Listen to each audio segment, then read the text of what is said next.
नमो नमो सिद्धसाहुडं नमो नमो सिद्धसाहुडं नमो नमो सिद्धसाहुडं चौबीसं तिथ्यरे उसहाई वीर पश्चिमे बंदे सवे सगड़ गढ़ हरे सिद्धे से सानमन सामी नमिदुण वड्डमाणं परमपाणं जिणन्ति शुद्धेन ओछामिरयणसारं सायारणयारधं मीनम्। अंतातीत सिद्ध परमेष्ठी भगवान की, वर्तमान शासन नायक वर्धमान स्वामी की, 1008 मूलनायक भगवान श्री पद्म प्रभु स्वामी की, परम पूजनीय 108 आचार्य भगवान कुंद कुंद स्वामी की, परम पूजनीय दीक्षा शिक्षा प्रदाता आचार्य भगवान गुरु 108 विशुद्ध सागर जी महाराज जी की, सिद्धांत शास्त्र की,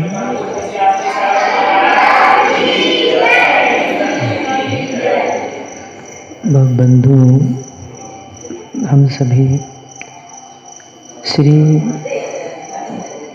पद्म प्रभु स्वामी के श्री चरणों में शिव श्री की प्राप्ति के लिए श्री जिन देशना का श्रवण कर रहे हैं। जीवन का कोई सार है तो वह रैन सार है।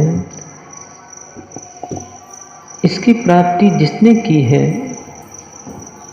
निर्वाण की प्राप्ति उसने की है। इस धरा पर अनेकानेक जीव हुए जिन्होंने वस्तु को प्राप्त तो किया पर उसका सुख नहीं ले पाए। एक संक्षिप्त दृष्टांत से आगे चलते हैं। मान लो किसी ने मोदक बनाया और मोदक बनाने के बाद उसमें कहीं थोड़ा सा कंकड़ आ जाए,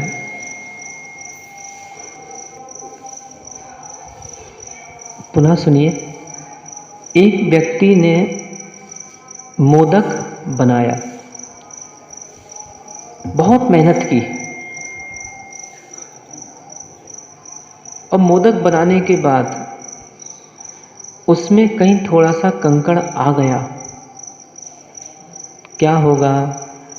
स्वाद गया। एक व्यक्ति को इन हाथों की प्राप्ति हुई, इन हाथों से इस व्यक्ति ने शुभ काम नहीं किए, क्या हुआ? आनंद गया। एक व्यक्ति को इन पैरों की प्राप्ति हुई, इन पैरों को प्राप्त करने के बाद उस व्यक्ति ने तीर्थ यात्रा नहीं की, गुरुओं के दर्शन करने नहीं गया, प्रतिदिन जिनालय नहीं आया। इन पैरों से कहीं वो आलू खरीदने गया, कहीं प्याज खरीदने गया, इन पैरों से जा के होटलों में गया, क्या हुआ? आनंद खत्म। इस प्राणी को आंखें मिली, आंखें मिलने के बाद भी इसने पंच परमेष्ठी को नहीं देखा, इसने उन आँखों से पंच परमेष्ठी की स्मरण पूजा आदि नहीं करी, इन हाथों से पूजा नहीं करी, आँखों से तीर्थ स्थानों के दर्शन नहीं किए, पूज्य पुरुषों के दर्शन नहीं किए, क्या हुआ? आनंद खत्म। इस व्यक्ति को मुख मिला, इस मुख से इसने गुरुओं का गुणानुवाद नहीं किया, शास्त्र का वाचन नहीं किया, देव का गुणगान नहीं किया, इस मुख से गालियाँ दी, यहाँ वहाँ की बातें की, घर गृहस्थी की बातें की, मोह की बातें की। क्या हुआ? आनंद खत्म। इस व्यक्ति को ये देह मिली। अब बड़े ध्यान से सुनना, 5 इंद्रिय, मनुष्य नाम कर्म का उदय, गति नाम कर्म, इसके अनुसार इस व्यक्ति को मनुष्य देह मिल गई। अब क्या हुआ? इस देह को प्राप्त करके इस देह को इसको साधना में लगा देना था। इस देह को प्राप्त करके इसको संन्यास में लगा देना था। इस देह को प्राप्त करने के बाद इस देह से इसे समस्त वस्तुओं को पृथक कर लेना था। अब कहता है महाराज जी जीवन में बहुत कष्ट है। क्यों है? किसने कहा था? अरे वस्तु व्यक्ति के पास है, वो चाहे उसका सदुपयोग भी कर सकता है। वस्तु व्यक्ति के पास है, वो चाहे उसका दुरुपयोग भी कर सकता है। आचार्य कुंदकुंज स्वामी यहाँ पे जो गाथा नंबर जो अपने को देखना है 66 और 67, ये कह रहे हैं कुफल का स्वामी कौन है और सुफल का स्वामी कौन है। यहाँ पे आचार्य महाराज गाथा कह रहे हैं, एक जीव जीवन जी रहा है, भगवान की पूजा भी कर रहा है, अभिषेक भी कर रहा है और बिल्कुल प्रयास कर रहा है कि बिल्कुल मैं कहीं ना कहीं अपना जीवन शांति से जीऊँ, किसी को कोई दुख ना हो मेरे द्वारा, किसी को कष्ट ना हो मेरे द्वारा। ठीक है, तू किसी को कष्ट नहीं दे रहा, तू किसी को दुख नहीं दे रहा, परंतु स्वयं में जो तू दुखी हो रहा है इससे तेरा पाप कर्म बढ़ रहा है। बहुत गंभीर विषय, बड़े ध्यान से सुनना। हम क्या करते हैं, हम मात्र बाह्य में चले जाते हैं कि मैंने किसी को आज तक किसी का बुरा नहीं किया, मैंने आज तक किसी के बारे में गालियाँ नहीं दी, मैंने सबके बारे में अच्छा अच्छा सोचा।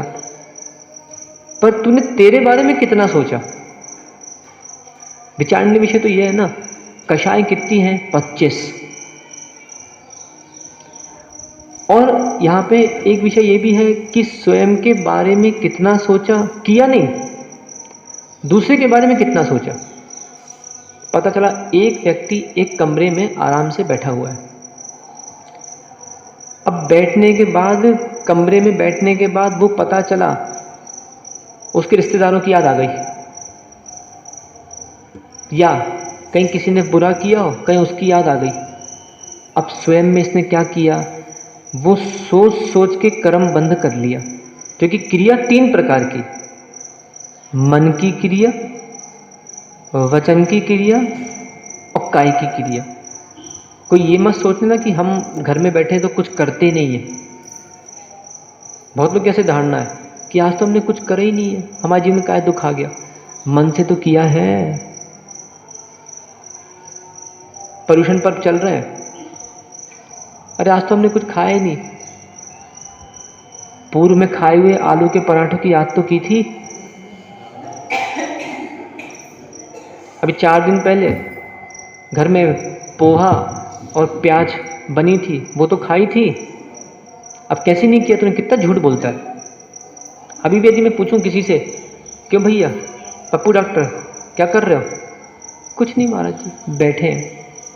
कभी कभी फ़ोन आता है ना व्यक्ति के पास, और व्यक्ति टीवी देख रहा है, मान लो फ़ोन आया, पूछा क्या कर रहे हैं? कुछ नहीं, बैठे हैं। कितना झूठ बोलता है। बोलना सीधा कि टीवी देख रहा हूँ, पर कितना झूठ बोलता है। कुछ नहीं, बैठे हैं, ऐसी फालतू बैठे हैं। नहीं,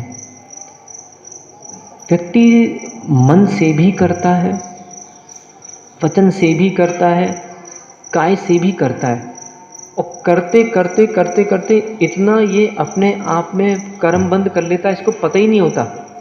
अब देखो, पप्पू डॉक्टर को हाथ मिले है ना, तो उस हाथ का सदुपयोग नहीं किया। कैसा? जैसे पता है कि महाराज जी अभी प्रवचन में आने वाले हैं 5 मिनट बाद। जितनी महिलाएं आके बैठ जाती हैं, पहले से मैं उनको बता रहा हूँ कि चलो महाराज जी प्रवचन में आने वाले हैं 5 मिनट बाद, तो एक काम करते हैं, जहाँ उनको बैठना है वहाँ पे थोड़ा कपड़ा हिला दें, ताकि जब मच्छर होंगे तो ये कम से कम, यदि देखो हमारे प्रवचन में आने के पहले 1 मिनट कपड़ा हिला दोगे ना तो हमको ये पीछे से घंटों घंटों हिलाना नहीं पड़ेगा, नहीं तो पता लगा पूरे प्रवचन में हमको पीछे उठा के कितनी बार हिलाना पड़ता। ये सदुपयोग कह रहे हैं। मैं भी तो कह रहा हूँ वस्तु सबके पास है, कुछ सुफल पा लेते हैं और कुछ सुफल नहीं पा पाते। आज देखो मस्तिष्क प्रत्येक जीव के पास है। आज कोई व्यक्ति करोड़पति है, कोई व्यक्ति अरबपति है और किसी के घर में खाने को लाले पड़ रहे, उसने अपने मस्तिष्क का प्रयोग वहाँ नहीं किया। कितने बच्चे पढ़ते हैं स्कूल में, क्लास में कितने बच्चे पढ़ते हैं? इनके क्लास में 20 बच्चे पढ़ते हैं, कितने लोग आते हैं पहले नंबर पे? 19 लोग। सोचें 20 बच्चे हैं और 20 के पास मस्तिष्क है, 20 के पास ज्ञान है, परंतु कितने लोग 1 नंबर पे आ रहे हैं? 1। 19 क्या कर रहे हैं? उस एक व्यक्ति ने अपने उपयोग को गंभीरता से अध्ययन में लगाया, प्रथम स्थान आ गया। बाकी बच्चे थे उन्होंने ध्यान नहीं दिया। लगता है, कहता है कि हाँ हम तो बहुत पढ़ाई करी, हमने तो रात रात भर पढ़ाई करी, ये किया वो किया, पर उसे पता नहीं पड़ता कि पढ़ाई के साथ साथ और विचारधारा कहाँ चली गई।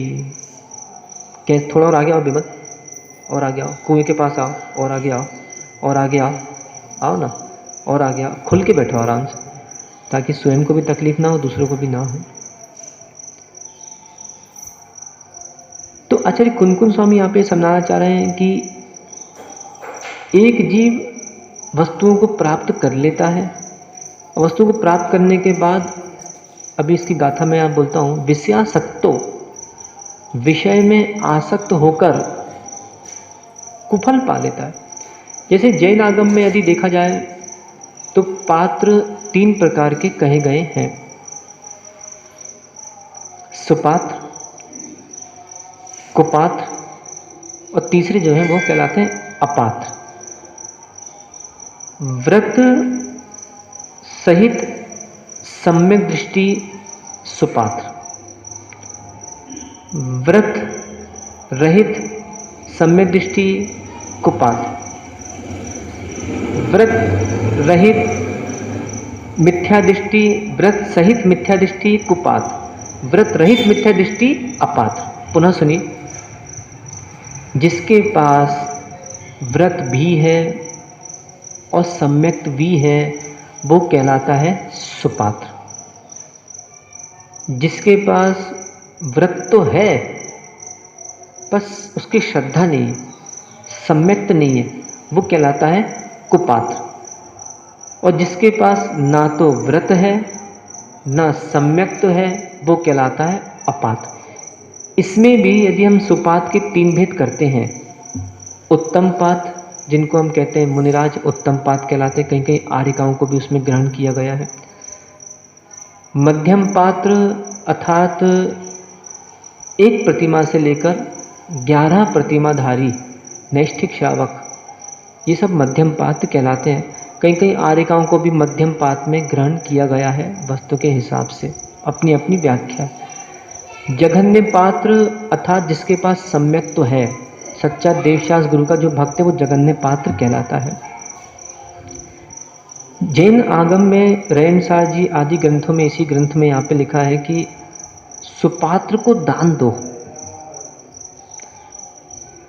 हाँ, यदि कोई गरीब व्यक्ति दुकान पे आटा लेने आता है या फिर कोई सामग्री लेने आता है, माना कपड़ा देना है, कुछ सामान देना हो, तो देखिए 2 प्रकार का भेद आ रहा है। एक होता है पात्र दान, एक होता है करुणा दान।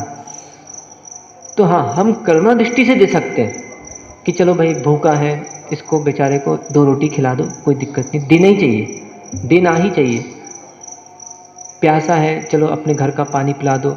कुछ ऐसे घरों में ऐसे कुछ बर्तन अलग ही रखो, एक जोड़ा बर्तन का अलग ही रखो, जिसमें जो बाहर के लोगों को खाना खिलाते हैं, कभी जैसे मित्र वगैरह आते हैं, अजैन होते हैं, उनको भी खाना खिलाना पड़ता है, इनके बर्तन अलग रखो। उन बर्तनों को अपने घर में मत जोड़ो। भाई करना क्या, देखो प्रतिदिन तो कोई आता नहीं अपने यहाँ पे भोजन करने, कभी कोई आ गया, महीने में आ गया, साल में आ गया, या फिर जब भी आ गया। वो बर्तनों को निकालो, उसमें भोजन परसो और धो धा के उन बर्तनों को डब्बे में पैक करके वापस बंद कर दो। अच्छा, कुछ ऐसे गिलास, ऐसे जग अलग से घर में रखो। वो किस लिए? कोई पानी पीने आया है, उसको वो पानी दो, और उस गिलास से घर का कोई भी आदमी पानी ना पिए, और ना ही वो गिलास साधु के चौके में आए। पहले ये भेद समझ ले, पहले मैं श्रावक की रक्षा कर रहा हूँ, इसके बाद साधु की तो अलग बात होगी। बहुत सी समाजों में शादियाँ होती हैं तो समाजों में बर्तन अलग होते हैं। कभी भी ध्यान रखो, टेंट हाउस के बर्तन मत लो। जिन जिन की शादियाँ जहाँ जहाँ हो रही हैं, कभी टेंट हाउस के बर्तन मत लो। ऐसी व्यवस्था बनाओ कि पूरे जितने जोड़े हैं सामान, वो पूरा सामान ले आओ, मंदिर के अंदर रखो। यहाँ पे जिस किसी के यहाँ भी शादी होए, जिस किसी के यहाँ भी सगाई होए, वो सारे बर्तन उस भंडारे में जाएं, और जाने के बाद वहाँ पे पूरा उसी में भोजन सब बने, सब लोग उसमें भोजन करें, और सारे बर्तन वापस अपने इधर। इससे क्या होगा? अब किसके बर्तन हैं, कैसे, उसमें मांसाहारी खा गए, कौन खा गया, क्या खा गया, फिर भी वो बर्तन प्रयोग करे जा रहे हैं अपन लोग। तो ये बहुत मुख्य बात है। दूसरा, घरों की मैंने जैसे बता दिया, घरों में बाहर का आदमी, जैसे दुकानों में श्रावक रहते हैं, गिलास रहता है, एक मटका रख दिया, गिलास रख दिया, उसी से बाहर का आदमी आया, उसने पी लिया, उसी से अपने को प्यास लगी, अपन ने पी लिया। तो नहीं, वो जो गिलास रखा है, पात्र जिस जो बाहर का आदमी पानी पी रहा है, उससे स्वयं कभी पानी मत पियो। भले वो कभी कभी ऊपर से पी रहा है, नीचे से पी रहा है, कभी कभी आदमी इतने उसमें रहता है कि अपना उसमें कहीं थूक लगा दिया, कहीं उस पात को रख लिया। ये मुख्य बात। तो ये श्रावक के बारे में हो गया। अब साधु के बारे में, घरों में ऐसे बर्तन रखो, साधु का चौका लगाओ तो वो बर्तन भी अलग रखो। अपने स्वयं की थाली, स्वयं की कटोरी में जो खाया है उससे साधु को मत देना। कोई बात नहीं, अभी तक पता नहीं है अपने को, पर अगली बार जब भी, अभी जैसे दिवाली भी आ रही है, तो बहुत से श्रावकों का रहता है धन्य तेरस के दिन, तो धन्य तेरस थी त्रयोदशी, भगवान ने योग का निरोध किया था, तो लोगों ने उसको धनतेरस कह दिया, तो लोहा लक्कड़ बर्तन आदि खरीदते हैं। तो अभी जब कभी घर में पैसा इकट्ठा हो जाए तो एक पूरे बर्तन का सेट अलग से ला के रख लो। जब भी नगर में साधु आएंगे वो सारे बर्तन निकाले जाएंगे। आजकल मिट्टी के बर्तन भी आ गए, किसी को मालूम नहीं हो तो देख लेना, पूरे बर्तन के सेट आते, ज़्यादा नहीं, मुझे लगता है 1000-2000 रुपये में सब आ जाता है। देखो, चूड़ी की आवाज़ संभालो, चूड़ियाँ रखो, अच्छे फंसा के रखो चूड़ियाँ। तो मिट्टी के बर्तन जो होते हैं वो ऐसे बर्तन हैं कि बहुत अच्छे बर्तन हैं, उसमें कितने ही आप अग्नि लगा दो, कितने ही पानी लगा दो, उन्हें कुछ नहीं होगा। और वो ऐसे लगते हैं जैसे कि वास्तव में अच्छे स्टील के बर्तन हो, वो बहुत अच्छे बर्तन है। नहीं हो, अभी ब्रजपुर में जब पंचकल्याणक हुआ था, उसके पहले कुछ श्रावक आए थे, फिरोज़ाबाद या कहीं से आए थे, उनकी स्वयं की फैक्ट्री है उसकी, नहीं तो अपने अपने मोबाइल सबके पास है, उसमें डाल के देखना मिट्टी के बर्तन, अपने अपने मोबाइलों में सब डाल के देखना, उसमें आपको पूरा दिखाएगा। बहुत से साधु वृंद आहार भी कर रहे हैं, वो भी उसमें पूरा दिखा रहा है। तो बहुत अच्छे बर्तन है, उसमें जग भी है, कुकर भी है, थाली भी है, कटोरी भी है, बहुत सारे बर्तन है उसमें। बस जब भी मुनिराज आएँ उसमें आहार दो, उसी में आहार बनाओ, उठा के अंदर रख लो। तो कम से कम वो मिट्टी के बर्तन, ये सामान्य एक कुल्हड़ हुल्लड़ वाले बर्तन नहीं जिसमें तुम लोग दीपक जलाते, दिया बिया, वैसे बर्तन नहीं है वो फैक्ट्री में अलग से बनाए जाते, और इतने अच्छे पका के बनाए जाते हैं उन बर्तनों को, कितने ही कुछ कर लो तुम, कितने टाप दे लो, उन्हें कुछ नहीं होगा। चावल बना लो उसमें आप दाल बना लो, उसमें आप कढ़ैया, उसमें आप सब्जी तल लो, उसमें चम्मचें रहती है, कुकर भी है उसके अंदर। एक श्रावक मिले थे ब्रजपुर में, आए थे वो वो जो ब्रजपुर के महाराज जिनकी समाधि हो गई, क्या नाम है उनका, प्रकट सागर महाराज, उनके भक्तगण थे वो लोग, दिल्ली फिरोजाबाद में रहते। उन भाई साहब की स्वयं की फैक्ट्री है। तो बता रहे थे महाराज जी ज़्यादा नहीं, ये 1000-1500 का पूरा सेट मैं देता हूँ, 3000 रुपये का, और 900 रुपये का कुकर अलग से। तो यदि 3000 रुपये का तो आदमी चाय बिस्कुट में ही खर्च कर देता है। तो अपने अपने घरों में वो बर्तन मंगा लो। और सबसे अच्छा, पैसे सबके पास हैं, माताएं वर्ग से कह रहा हूँ, एक साड़ी कम खरीद लो अच्छी। आजकल स्टील की जगह दूसरी थालियाँ भी आ चुकी हैं। अपने मंदिर में देखो ना, ये स्टील के बर्तन रखे, अलग करो, निकालो बाहर। आजकल देखो जर्मन सिल्वर आ गए हैं, तांबे के बर्तन आ गए हैं। अरे जिसके पास पैसा है, तुम उठा के, जैसे महिला वर्ग है, इतने सारे पैसे रखते हो छुपा छुपा के, अच्छी पीतल की थालियाँ मंदिर को दान दे दो ना। एक महिला यदि पाँच पीतल की थाली कितने की आएगी मुझे बताना।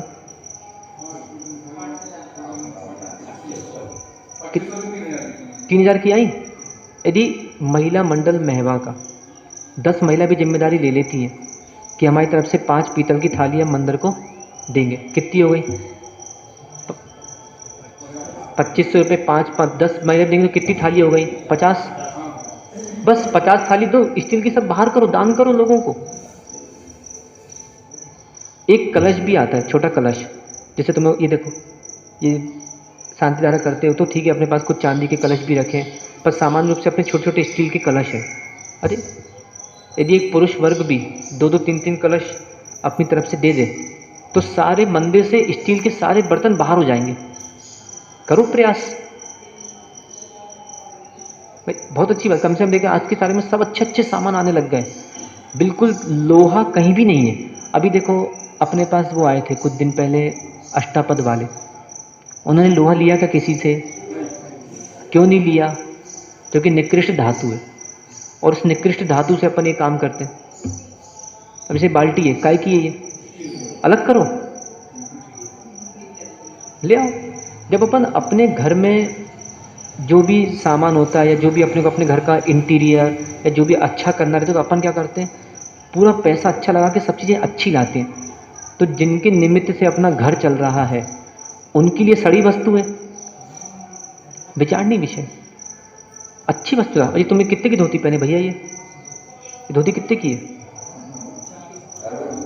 हाँ, 400 रुपये की, ठीक है ना भाई। उन पुरुषों से भी कह रहा हूँ जो अभिषेक करने भी आ रहे हैं, अच्छी महंगी धोती पहनो। ये 400 रुपये की चड्डी बनियान आती है आज के समय में। जितना उत्कृष्ट द्रव्य होगा, यहाँ पे कुनकुन स्वामी की मैं पूरी भूमिका बताना चाह रहा हूँ कि क्या कह रहे हैं, वस्तु पाके भी आदमी सुफल क्यों नहीं पा रहा? विचार करो। अब देखो ना, अभी चावल पड़े वहाँ पे, अभी मैं उठा के मुट्ठी में से भरूँ ना, सब चूरा हो जाएंगे अभी चावल। अरे कटनी जाते हो, जबलपुर जाते हो, सतना जाते हो, अच्छे बड़े चावल लाओ ना जो चूरे ना हो सके। अच्छी बड़ी बड़ी बादाम लाओ, इतनी बड़ी बड़ी बादामें आती हैं, चढ़ाओ। कौन, ठीक है मंदिर का आपको द्रव्य नहीं लेना, अपने घर में खरीद के रखो। पूजा की थाली अपने घर से लाओ, चढ़ाओ। अच्छे जितना उत्कृष्ट द्रव्य चढ़ाओगे उतना सुफल मिलेगा। जितने अच्छे वस्त्र पहन के मंदिर आओगे, मतलब श्रृंगार नहीं करना, नहीं तो महिलाएं बोले कि अच्छी कांच वाली साड़ियाँ, अच्छी 1000-1500 की साड़ियाँ पहन के आओ, इससे तो और कुफल मिलेगा। क्यों? क्योंकि अपने दिखावा कर दिया। दिखावा नहीं करना, अच्छे वस्त्र पहनो। हम देखते ना, चलो यहाँ तो महवा में अपने यहाँ व्यवस्था नहीं है, अपने यहाँ तो क्या इतनी श्रावक है कि सब घर से धोतियाँ पहन के आते हैं। बड़े बड़े शहरों में जहाँ पे धोतियाँ सुखाई जाती हैं, लगी रहती हैं, किसी की चिंदी निकल गई, किसी का कुछ फट गया, और वही फटे वटे कपड़े पहन के आदमी भगवान को अभिषेक करने आ गया, साधु को दान देने आ गया। दरिद्री बनते हैं, ध्यान रखना। आजकल युवा पीढ़ी, हमारी लड़कियां हो चाहे लड़के हों, जीन्सों को फटी फटी पहन रहे हैं, ऐसे फटे कपड़े पहन के आते हैं, क्योंकि कुछ दिखाना है ना। जब तक दिखाएंगे नहीं तो कैसे आदमी हमको देखेगा? कुछ दिखाएं तो हम। तो ये फैशन चलने लग गया आज के समय में, विचारणीय विषय। तो जितना अच्छा द्रव्य होगा, जितने अच्छे भाव, सब देखो ना, ये ये सड़ी चवन्नी की डब्बियाँ लेके आ गए, स्टील की डब्बियाँ। मैं देखता हूँ सबके हाथों में। बात तो सुनो, अरे अच्छी चांदी की डिब्बी खरीद लो। बच्चों को पकड़ा दी चवन्नी की डब्बियाँ इतनी सी स्टील की। अरे अच्छे अपने बच्चों को अभी से अच्छे पीतल की ले आओ, चांदी की डिब्बी पकड़ा दो, और भी दूसरी धातु आती है उनकी डिब्बी पकड़ा दो। कुल मिला के सार इतना है कि ये स्टील के अपन मंदिर से प्रयास करें कि मंदिर से सारे बर्तन अलग करो। और कोई बहुत बड़ा काम नहीं है, कोई बहुत बड़ा काम नहीं है, मुश्किल से ये सब तो किसी को भी दान कर देना, कोई बहुत बड़ी चीज़ नहीं है। तो यहाँ कुनकुन स्वामी क्या कह रहे हैं, जैसी वस्तु होगी, इसलिए क्या कहा, सुपात्र को दान दोगे उत्तम फल, और स्वयं खा लोगे उतना फल नहीं मिलेगा। जैसे मैंने पहले भी कहा था, पुनः विषय को ग्रहण कर रहे हैं अपन।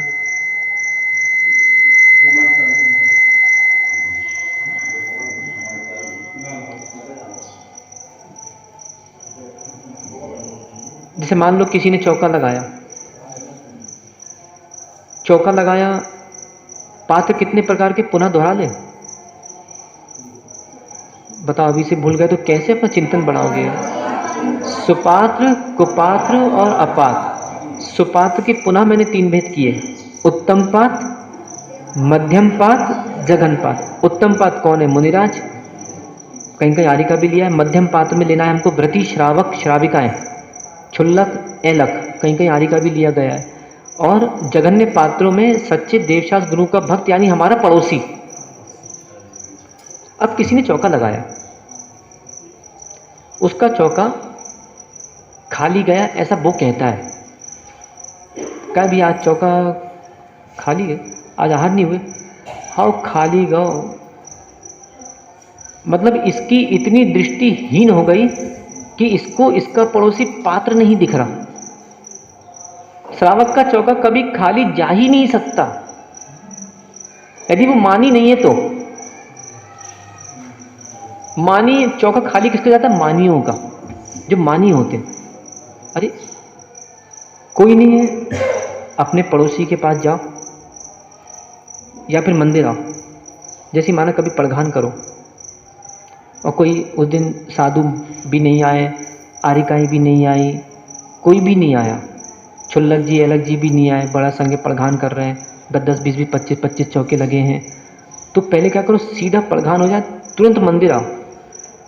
देखो, चाहे 8 साल का बच्चा हो, चाहे 80 साल का वृद्ध हो, वो पूजा कर रहा हो, उसके सिर पे खड़े हो जाओ या बाहर आके बैठ जाओ।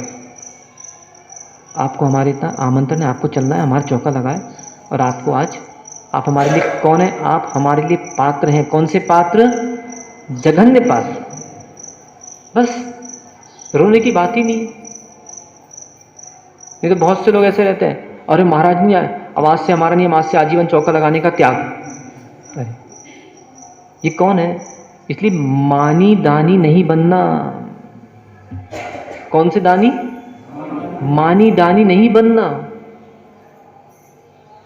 और कभी दान देने के बाद मान भी नहीं करना। नहीं तो बहुत से देखो नेतागण होते हैं, बहुत से लोग क्या करते हैं, एक कैमरे वाले को लेके जाते हैं अस्पतालों में कि हमने फल बांटे। एक तुमने 100 रुपये की साइकिल बांट दी, कोई नेता बन गया, 100 रुपये की साइकिल बांट दी, तो उसकी फ़ोटो खिंचवाएंगे, नेताजी ने 100 साइकिल फलाने स्कूल में बांटी। ठीक है जी, सामान्य रूप में ये सब क्रियाएं हो रही हैं, कोई चिंता की बात नहीं है, परंतु आप स्वयं अपने कैमरे वाले को लेके जा रहे हैं कि भैया फ़ोटो खींच देना, ये सब पूरी पेपर में आ जाएंगी, तो इससे क्या होगा, हमारा नाम हो जाएगा।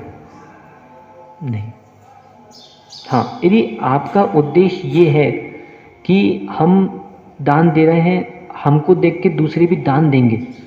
जैसे अब ग्रंथ छपते हैं, ग्रंथों में बहुत सी फ़ोटो आती है, यदि जिसने ग्रंथ प्रकाशित किया है उस श्रावक का यदि ये उद्देश्य है कि चलो हम ग्रंथ में अपना फ़ोटो दे रहे हैं, तो लोग भविष्य में, हमारी पीढ़ी वो फ़ोटो देखेगी, बीरचंद आ गए दर्शन करने भगवान के, प्रवचन सुनने नहीं आए, ध्यान रखना, दर्शन करने आए। वो तो अब चल रहे हैं प्रवचन, तो कर नहीं पा रहे, कोई बात नहीं, 10 मिनट बाद। तो किसी ने ग्रंथ में फ़ोटो लगाई, एक का उद्देश्य क्या होगा, कि चलो मैं कोई भी ग्रंथ खोलेगा तो पहले किसकी फ़ोटो आएगी? मेरी। तो मेरी फ़ोटो मेरे घर का प्रचार प्रसार होगा, एक व्यक्ति का दृष्टि ये आएगी। दूसरा व्यक्ति क्या सोचेगा कि ठीक है फ़ोटो आ गई, कभी हमारे वंशज, हमारे पूर्वज, यानी हमारे पूर्वज के बाद हमारी आगे की पीढ़ी, जब वो कभी देखेगी आगे की पीढ़ी हमारी, तो सोचेगी कि हमारे पूर्वज भी ये सब दान देते थे, इसलिए चलो हम भी दान दें, ये उद्देश्य।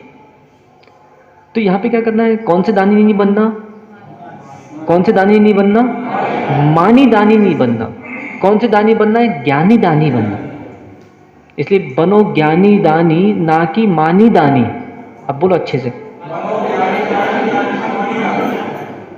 सीधा सार है।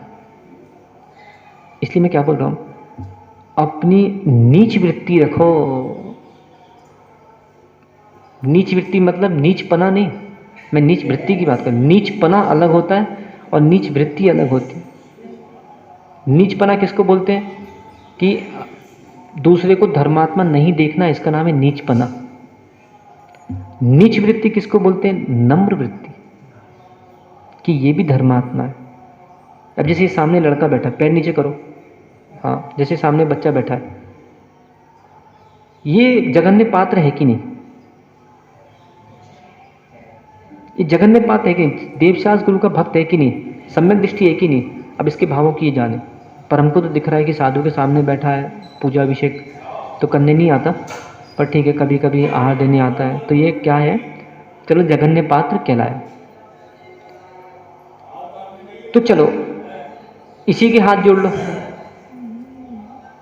उस समय इसकी उम्र मत देखो, आप उम्र देखो,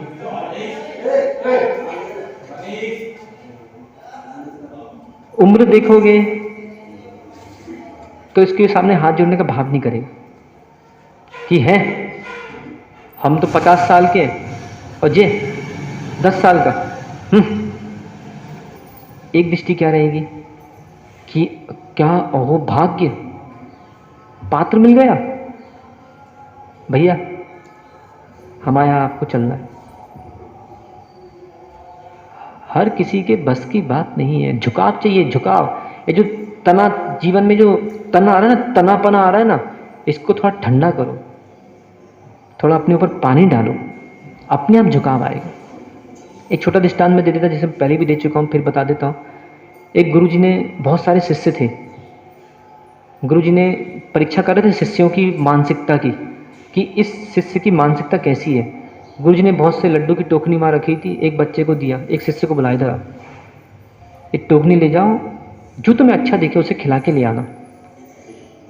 वो शिष्य शाम को 5 बजे आए, सुबह 5 बजे गए हुए, और पूरी लड्डू वैसे ही के वैसे ही। गुरुजी ने बोला बेटा क्या बात? बोले गुरुजी पूरे गांव में घूम के आ गया, मुझे कोई अच्छा ही नहीं लगा। ठीक है बैठ जा। ऐसे 2-3-4 शिष्यों की निपटा दिया, सब ऐसे निकले। एक थोड़ा ज्ञानी शिष्य था, उसको कहा बेटा ये टोकने जो अच्छा लगे उसको खिला के आना। वो जैसे ही निकला, एक द्वारे पे कुक्कुर बैठा हुआ था, सामने रखी कुक्कुर पूरा खा गया और 2 मिनट में अंदर। गुरुजी बोले लड्डू फेंक दिए क्या? अरे नहीं गुरुजी, एक जीव बैठा था बाहर, उसको खिला के आया हूं। बोले कौन था? कुक्कुर। तो बोले मुझे वही ज्ञानी लग रहा था, मुझे वही अच्छा लगा, मैं उसी को खिला के आ गया। दृष्टि में अंतर है, नम्र वृत्ति में अंतर है। जैसे समाज में देखते हैं ना, आदमी से तने तने रहते हैं, वो तो साधु के सामने थोड़ा ऐसे कमर झुक जाती है, थोड़ा सा ठीक है। अपने शास्त्र में क्या, गुरु के सामने ज़्यादा अकड़ के बैठना भी नहीं चाहिए, थोड़ा सा ज़्यादा झुकना भी नहीं चाहिए, थोड़ा अच्छे से बैठो। और नहीं तो जैसे ही मंदिर से निकला, कभी कभी ना इंची टेप लेके आया करो अपना, बीरचंद इंची टेप लाया करो अपना, देखा करो कि मंदिर में मेरा छाती कितनी फूली थी, और जब मैं गली में निकलता हूँ और फिर मेरी छाती कितनी फूली, तो देखना 2-4 इंच ज़्यादा ही निकलेगी। अपने घर में बोलो बोलो, आगे बोलो ना। अपने घर में कुक्कुर भी शेर होता है। वास्तव में इसने क्या कहा है, सुफल चाहिए है तो वस्तु का सदुपयोग करो। भाव सबके पास है, नम्र भाव होगा, ज्ञानी दानी बनोगे, फल मिलेगा। कालुष्य परिणाम होंगे, मानी दानी बनोगे, फल नहीं मिलेगा। देखिए गाथा से संक्षिप्त समझ लेते, वही पूरी व्याख्या मैंने कर दी, बस समझना अपने को। बत्थु समग्गो मूढ़ो लोही लभ्भई फलम जहाँ पच्छ अन्नानि जो विषयासक्तो लहि तहा चैव। बत्थु समग्गो नाणी सुपत्तदाणी फलम ज लहि नाण समग्गो विषय परिचत्ता लहि तहा चैव। अच्छा, भगवान कह रहे हैं एक कोई बहुत सुंदर कन्या है, उसकी शादी एक नपुंसक से करा दो, क्या सुख मिलेगा? नहीं मिलेगा। क्या कह रहे आचार्य महाराज यहाँ पे कि जैसे कि मूढ़ो लोही, मूढ़ो और लोही, मूढ़ो मतलब मूढ़ अर्थात हठाग्राही, क्रोधी, मानी, इन सबको मूढ़ का है, आलसी। और लोही, लोही मतलब लोभी, लोभी प्राणी। लभ्भई फलम, ये क्या करता है, वस्तु समग्र, समग्र वस्तु को प्राप्त करके भी फल चाहता है। अब तो स्वयं लोभी है, अब इसके जीवन में प्रसन्न खुशियां चाहिए और दान देता नहीं है, भगवान की पूजा करता नहीं है, भगवान का अभिषेक करता नहीं है, और इसको धन चाहिए। जब धर्म नहीं कर रहा तो धन कहाँ से मिलेगा? और फिर आ गए महाराज के पास, महाराज जी वो व्यापार खोलने में परेशानी आ रही है, घाटा लग रहा है। अब तू स्वयं जब धर्म में घाटा लगा रहा है तो तुझे तो घाटा लगेगा ही लगेगा। अब तू हफ्ते में आया एक दिन भगवान का पूजा करने, तूने 6 दिन नागा कर दिया, तो 6 दिन का घाटा तुझे लगा कि नहीं लगा? अब तुझे वही घाटा व्यापार में लगता है, ये तुझे समझ में नहीं आती। और फिर आता महाराज के हाथ जोड़ने, महाराज जी घाटा लग गया। अरे पहले घाटा तू तो पहले वो कर, फायदा कर अपना। तो क्या कह रहे हैं, वस्तु को प्राप्त करके फल चाहता है, वैसे ही पश्चात अज्ञानी विषयासक्त फल प्राप्त करता है। ऐसी कोई अज्ञानी है, विषय में आसक्त है, तप साधना सब कर रहा, परंतु उसको फल प्राप्त करना चाहता है, उसे फल नहीं मिलता। दूसरी गाथा में कह रहे हैं, देखें 67 गाथा में, जहाँ सुपत्र दानी नाणी, जैसे सुपात्र दानी ज्ञानी, क्या कहा मैंने, ज्ञानी दानी बनो। ज्ञानी समग्र वस्तु, संपूर्ण वस्तु रूपी फल को लही प्राप्त कर लेता है। ठीक, सुपात्र को दान देगा, उसे फल मिलेगा ही मिलेगा। परंतु इतना याद रखना, भगवान के घर देर है पर ये मत सोचना कि आज हमने सुकार्य किया और हमको कल सोने का घड़ा मिल जाए, ये कोई निश्चित नहीं, ध्यान रखना। ये तो बहुत से श्रावक क्या करते हैं, मान लो वैसे धर्म पूजा नहीं करेंगे, पर कहीं किसी से डील करने जाना है, कहीं करोड़ों का कोई संबंध बैठना है, उस दिन भाई साहब जरूर पूजा अभिषेक करने आएंगे। और उनको क्या लगता है कि 2 घंटे का फल हमको तुरंत मिल जाए। एक बार बता दूं, पानी गिरा, पूरे मोहल्ले में कीचड़ हो गई, साफ करने में कितनी देर लगेगी? कीचड़ होने में ज़्यादा देर नहीं लगती, परंतु सफाई करने में देखो घंटों घंटों लग जाते। ऐसे ही क्या किया अपन ने, थोड़ा सा धर्म किया, पूर्व का कहाँ गया? क्यों, जन्म कब हुआ था सुशील भाई, जन्म कब लिया? और उसके पहले? महाराज जी मैं तो कभी मरा ही नहीं हूं, जन्म मेरे शरीर ने लिया है। मैं तो जमाने से करता आया और आज भी करने की आदत मुझे पड़ चुकी है, मैं करता जा रहा हूं। अब जमाने से करता आया, अनादिकाल से जीव है। संसारी आत्मा को जैन आगम में मूर्तिक कहा गया, इसलिए मूर्तिक का मूर्तिक के साथ बंध हो जाता है मूर्त कर्मों का। अब मैं कब से हूं? अनादि से। सिद्ध में बना नहीं, क्योंकि यदि सिद्ध बन गया तो संसार में होता नहीं। तो मैं अनादि से कर्म करता चला आ रहा हूं, तो कर्म किसमें बन रहे हैं? आत्मा में कि शरीर में? अब सोचो तो कि इस शरीर से जो आज व्यक्ति पाप करेगा, कर्म बंध किसको होगा? आत्मा को। अब बेचारी इस आत्मा दूसरे भव में जो भी शरीर को प्राप्त करेगी, तो इस शरीर के द्वारा किए पाप का फल उस भविष्य के शरीर को भोगना पड़ेगा। इसलिए मेरे भाइयों, रक्षा करो भविष्य की पर्याय की। चलो ऐसा कौन नियम दे रहा है? जितनी माँ बैठी है ऐसी कौन माँ नियम दे रही है कि जब भी घर में दूध आएगा तपेली के अंदर नहीं रखेंगे, कोई भी पात्र पे नहीं रखेंगे और उसको गर्म कर देंगे? कैसे संभव है? कैसे संभव है? कोई ना कोई सहारा चाहिए। ऐसी बीच में शरीर है ये। या कुनकुन स्वामी वही समझा रहे हैं कि ऐसे ही ताहा चेवा विषय परिचत्तो नाणी समग्गो, अर्थात जैसे कि एक ज्ञानी दानी सुपात को दान देके अच्छा फल प्राप्त करता है, ऐसे ही विषय का त्यागी जो होता है वो ज्ञानी संपूर्ण लोकोत्तर फल को प्राप्त कर लेता है। इसलिए लोकोत्तर फल प्राप्त करना है तो अवश्य 5 इंद्रियों के विषयों से अपनी रक्षा करना होगी, जिससे निर्वाण की प्राप्ति हो और जीव रक्षा हो सके। रक्षा करो जीव की रक्षा करो।